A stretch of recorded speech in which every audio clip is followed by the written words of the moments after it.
¿Qué tal? Bienvenidos. Hoy nos vamos a poner el sombrero de detective para desentrañar el misterio más increíble de todos, el cuerpo humano.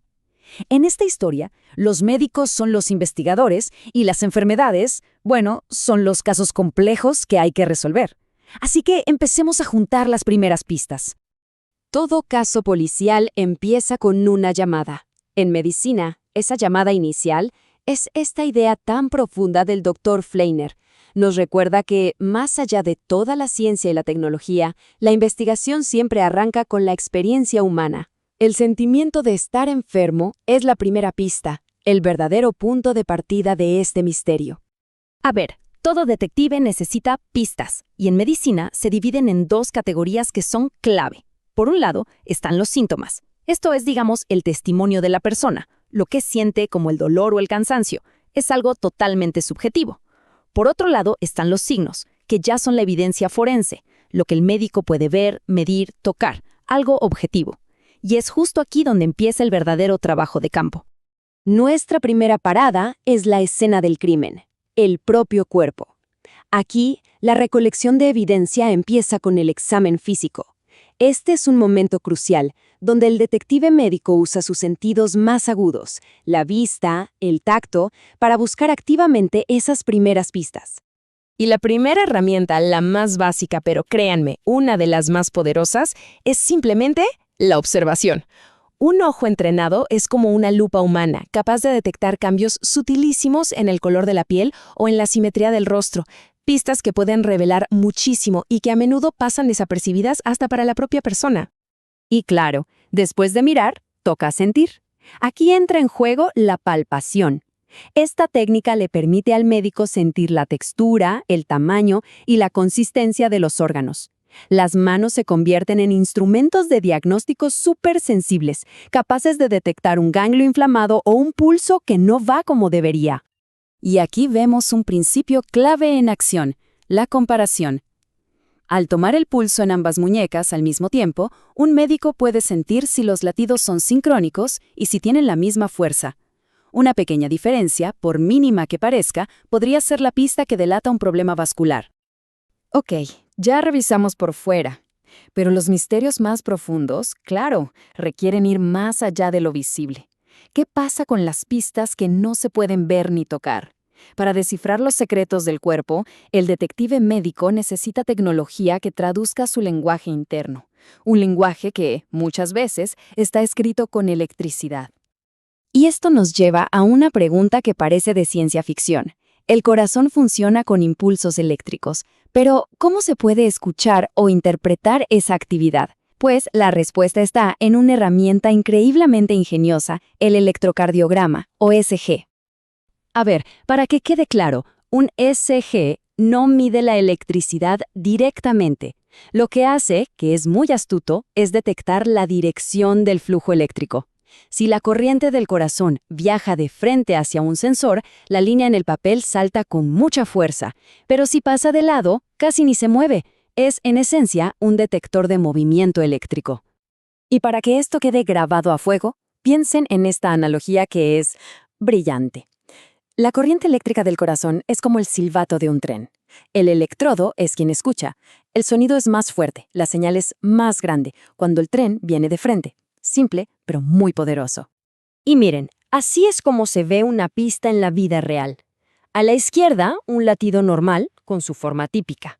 A la derecha, un patrón muy específico llamado bloqueo de rama derecha, que tiene esta forma tan característica de orejas de conejo. Para un cardiólogo, esto está en claro como encontrar una huella dactilar en la escena del crimen. Bueno, hasta ahora ya tenemos las pistas, ya sabemos quién es el culpable, el qué está mal. Pero el trabajo de un buen detective no termina ahí. Falta la parte más importante, entender el por qué. ¿Cuál fue el móvil del crimen? Para eso nos tenemos que meter en la fisiopatología, la ciencia que revela la trama oculta de la enfermedad. Dicho de una forma más simple, la fisiopatología es la biografía de la enfermedad. No solo nos dice que se rompió, sino que nos cuenta paso a paso la cadena de eventos que llevó a que se rompiera. Es básicamente el guión del crimen biológico. Pensemos en el asma, por ejemplo. No es tan simple como que las vías respiratorias se cierran. No, es una reacción en cadena. Todo empieza cuando el cuerpo libera ciertas señales químicas de alarma. Estas señales convocan a un ejército de células de defensa que, aunque tienen buenas intenciones, terminan causando inflamación y daño. Esto provoca cambios en las paredes de los bronquios, dejándolos súper-sensibles y listos para cerrarse ante el más mínimo estímulo. Cada paso es consecuencia directa del anterior. Es un efecto dominó. Muy bien. Ahora que entendemos el qué y el por qué, el detective puede pasar de la investigación a la acción. Es el momento de intervenir. Y en el mundo de la medicina, esta intervención casi siempre llega a través de la farmacología, la ciencia de usar herramientas muy precisas, los fármacos, para restaurar el orden. Pero claro, no es tan fácil como tomarse una pastilla y ya.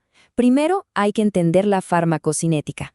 Y ojo, que aquí hay un concepto que es clave y a veces se entiende al revés. No se trata de lo que el fármaco le hace al cuerpo, sino de lo que el cuerpo le hace al fármaco. Es fundamental entender esto. Es como el viaje de un paquete, literal. Primero se absorbe, o sea, entra al sistema. Luego se distribuye por todo el cuerpo hasta llegar a su destino. Después, el cuerpo lo metaboliza, lo procesa, lo desempaca y finalmente lo excreta, o sea, elimina lo que no sirve. Cada una de estas etapas es vital para que un tratamiento funcione y sea seguro. Y en esa etapa de metabolismo hay un protagonista principal, el sistema del citocromo P450 en el hígado. Piensen en este sistema como la gran central de procesamiento del cuerpo. Este enorme grupo de enzimas se encarga de descomponer la inmensa mayoría de los medicamentos que consumimos. Y aquí la trama se complica. Este sistema se puede manipular. Hay sustancias, como el alcohol o el humo del cigarrillo, que son inductores. Es como si pusieran la línea de procesamiento en modo turbo. El fármaco se elimina tan rápido que ni tiempo le da de actuar. Por otro lado, hay inhibidores que, al contrario, atascan la maquinaria. El fármaco se empieza a acumular peligrosamente y puede llegar a niveles tóxicos. Entender estas interacciones es de verdad vital para resolver el caso de forma segura. Hemos juntado las pistas, entendido la trama y preparado la intervención. Pero el trabajo del detective médico no es solo ciencia. Para nada. Cada paso que da está gobernado por un código de conducta súper estricto, un marco ético que asegura que la justicia siempre esté al servicio de la persona que está en el centro de todo este misterio. Y estos son los 3 pilares de ese código. Primero, la beneficencia, actuar siempre buscando el mayor bien para la persona. Segundo, la autonomía, respetar el derecho del paciente a tomar sus propias decisiones sobre su cuerpo. Y tercero, la justicia, asegurar que los recursos y la atención se distribuyan de forma justa. Un buen médico debe encontrar el equilibrio entre estos 3 principios en cada decisión que toma. Y todo esto nos lleva a la pregunta final. Hemos visto la ciencia, la lógica, los datos duros, pero también hemos hablado de intuición, de empatía, de ética. El médico recolecta pistas como un científico, sí, pero las interpreta con una sabiduría que va mucho más allá de los números. La pregunta entonces es inevitable. ¿La práctica de la medicina es más un arte o una ciencia? Ahí les dejo esa reflexión. Gracias por acompañarnos en esta investigación.